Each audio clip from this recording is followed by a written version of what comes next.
Okay, Coach Kelly, we'll go straight to questions. Again, raise your hand distinctly so we can see. We'll start on the right side on the aisle. Dan Peck, ESPN 106.7 in Auburn. Coach Jaden had such a sensational LSU career. Moving on to the next step without him, what has this offseason been like, getting the offense ready for the season? Well, I think we feel really good about the transition to Garrett Nussmeier. He's been with us. He knows the offense. He knows the structure. He's been immersed in everything that we've done since we've got here. He's been patient but persistent. So when you're handing off to a quarterback that you have felt all along could lead you to a championship as well, it's probably as comforting as you could be as a head coach when you lose your Heisman Trophy winner, unless you get him back, and turning the keys over to Garrett Nussmeier. On the aisle, left side. Hey, Brian, John Sokoloff with WCBI. A couple games against Ole Miss already for you, a chaotic one, specifically last year. I'm just curious, what have you thought about, facing the Rebels last few years, and what do you think of Lane and what he's built in Oxford? Well, I've gone against Lane, multiple times, as you know, whether it's, SC or Mississippi, and have great respect for what he has done as a head coach. Now, the offenses have been really, outstanding at both stops. And so it puts a lot of pressure on your defense. And we played really well in year one against them defensively, and really shut them down, if you will, in a number of ways. In year two, we didn't have any answers. And so I think when you look at this matchup, it really was indicative of what our problems were. And I think you could look to that game as that game cost us a chance to be in the playoffs. So in many ways, the Mississippi game forced our hand in a lot of ways to really evaluate our defense and what we needed to do in the offseason. So subsequently, we made wholesale changes on the defensive side of the ball with staff, and we've looked at it hard in terms of the personnel and what we're doing, and that game really became the mark for where we can't go again. Right side, third row. Brian, Brett McMurphy with Action Network. You've had an incredible amount of success in year three in your past stops. Are there any similarities that you, looking back, that made those teams so successful in year three? Well, each stop along the way has had similar, has really the same process in terms of how I've gone about building the program. So this is the most accountable team that I've had. This has got the best leadership that I've had here at LSU. And not because they're better kids, it's just that they've been at this process now for 3 years.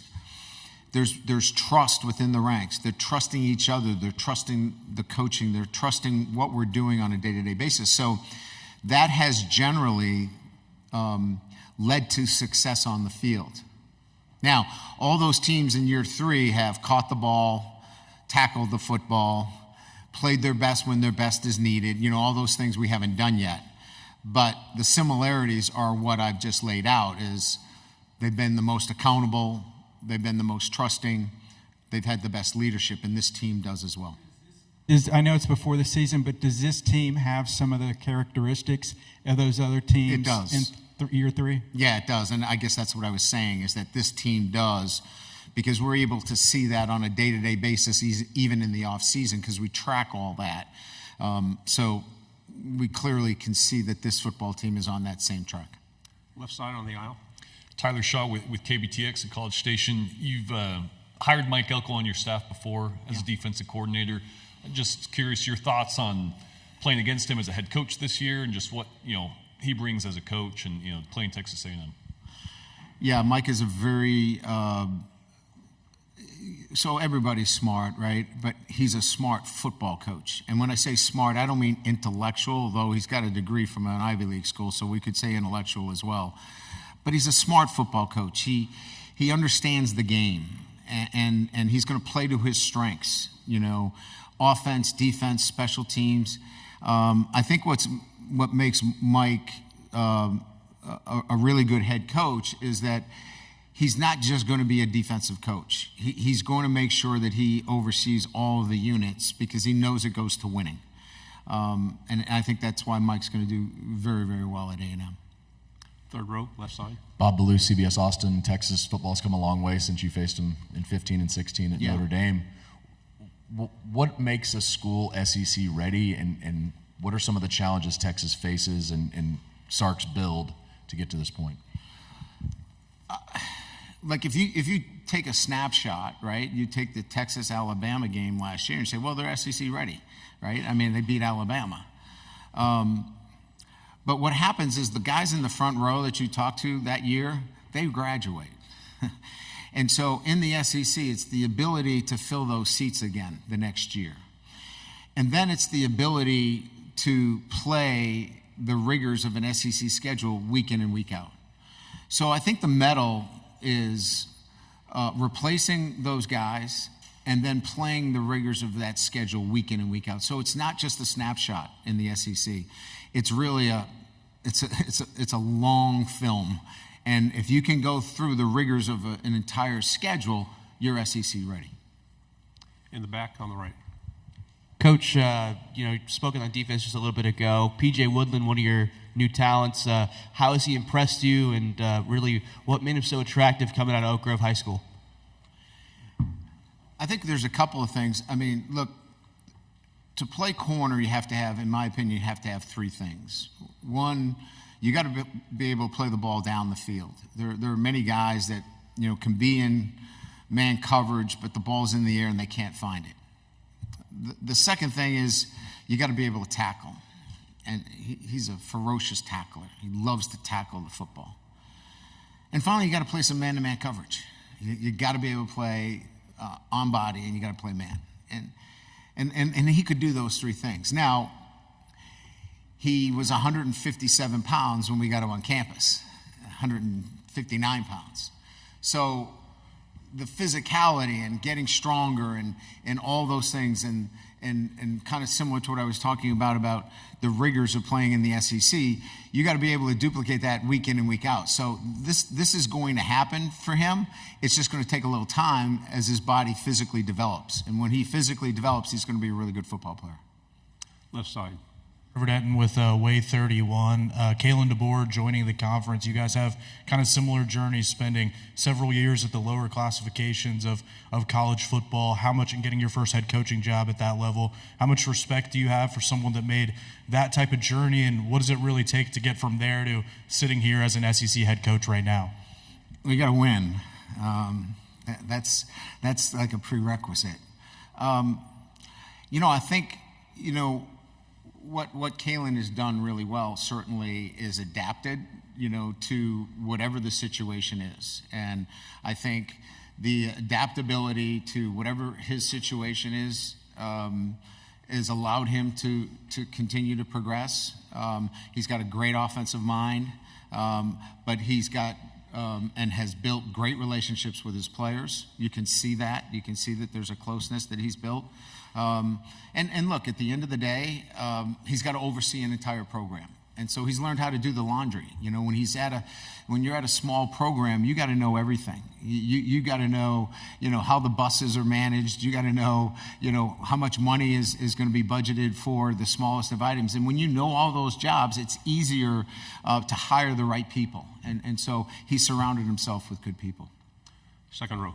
Coach Corey LeBounty, WNSP 105.5 in Mobile, Alabama, having the chance in your non-conference schedule to play the South Alabama Jaguars, led by Baton Rouge native Major Applewhite. Talk about that challenge in your non-conference. They're a challenging football team, and Major, obviously I have a great deal of respect for what he's accomplished. He's innovative on the offensive side of the ball. He's an accomplished head coach. He'll have his football team ready. That will be one of those games where, after you schedule it, you're like, could we have done something different here? It's going to be a challenging game where we'll have to be very well prepared to go against innovative offensive structure, and they've recruited well because of their defensive head coach and that was there. They had some really good defensive talent, so it'll be a challenging football game. On the aisle, in the back. Coach Reese Van Haften, WATE in Knoxville. How hard is it to lose a guy like Lance Herdt, who was a top recruit, and you probably put a lot of effort into recruiting him? You don't want to lose anybody to your program that you've recruited, but there are times within your program that you present what the situation is, and if it's not agreeable to both sides, then you have to move on. And we wish him the best and hope that he has great success. He's a good kid, and he gets a chance to play at an SEC school that will give him a high profile and an opportunity to have great success. But sometimes it just doesn't work out. It doesn't mean that anybody is at fault as much as we hope that he has great success where he is. Jacques? Jacques Doucet, WAFB TV in Baton Rouge. I'm sorry, Coach. In the big room, you were talking about playing a game in Ireland. I know you've got some games with Clemson coming up, right? So when do you think that would fit? Do you have any idea what year and any idea on who you'd like to play in a game like that? Well, if we could cancel South Alabama and maybe go to Ireland. No, I'm kidding. Look, I would think anything that happens, relative to a international game, we'll have to make some adjustments in the schedule. So, and there'll have to be, parties that will agree to some movement on the schedule. So I'm not here to say that this is a done deal, but you're going to have to get a situation where if it's a non-conference opponent, that they're willing to move that game later to accommodate a game that if we wanted to play in Ireland. So there would be more than one party involved if that was to be put together. Let's go to the back here. Kennedy Wright with CBS 42. Coach, last season you kicked off the season against Florida State, which resulted in a loss. What is the game plan going into your first game of the season to ensure you come out with the win? Sure. Well, if I knew I could ensure a win, I probably would do it. I'm not going to, we're not going to change our preseason, ritual or program or, how we do things. I really like what we do. I think it's smart. I think it's safe. I think it takes into account the proper rest. So our football. Look, if I felt like when we played Florida State, we were lethargic or tired, or our legs looked like we were in mud, jumping offside, or things like that, then I would make adjustments. We didn't play well enough against Florida State, and that was year two. And so what happened in that game is it exposed what was a real weakness for us. And what appeared to be, which was a weakness, was our defense. So we're going to continue to prepare the same way for USC.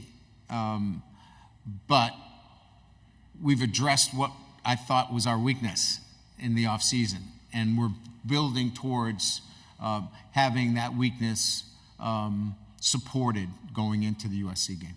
Two final quick questions right here in the front row. We got to let the coach go.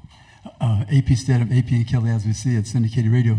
Good morning, Coach. Good morning. Coach, scheduling USC and UCLA in the same year, I think Notre Dame did it, but I don't know of any other team. And what do you see from the three players? What do you want to see different from them they haven't displayed thus far? Garrett and Mason and Harold. I think if we start with Mason, You know, he's here because I think he's been overshadowed. You know, we had 3 first-round draft picks, and I don't believe, got the kind of notoriety that he really deserves. So I don't know that there's a lot, but I think he's going to be a focus of our offense.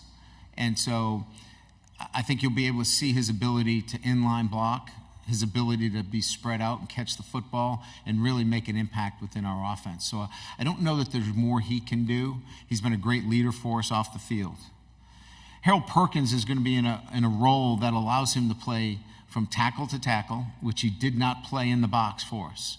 He played outside the box for us last year. He played on the edge of our defense. So you had a choice to run away from him. You had a choice to scheme him. He's going to play in the middle of our defense. And then we'll be able to move him around in situational times. 3rd down, you know, we can move him around. So I think we're going to ask him to do that, and I think he feels really good about that. Garrett Nussmeier is going to be our starting quarterback, so he's going to go from holding a clipboard to, you know, being the guy. And I'm really excited about that. So, and he's been a great leader for us. He's been truly somebody that has held everybody accountable. Do you feel like you're being overlooked this year? I don't know that from my perspective that I spend much time thinking about expectations, being overlooked, underlooked. I focus really, and this is all I've done, is how we stick to what we do, our process every single day. And if we're doing that, then the outcomes take care of themselves. And I really don't worry about those other things because I can't control them anyway. So there's so many good football teams. I mean, it's the SEC. I mean, you could say there's, you know, 8 teams, 9 teams, 10 teams that all can compete for this championship. And you could make that argument. So I don't waste my time with that. I focus strictly on our process.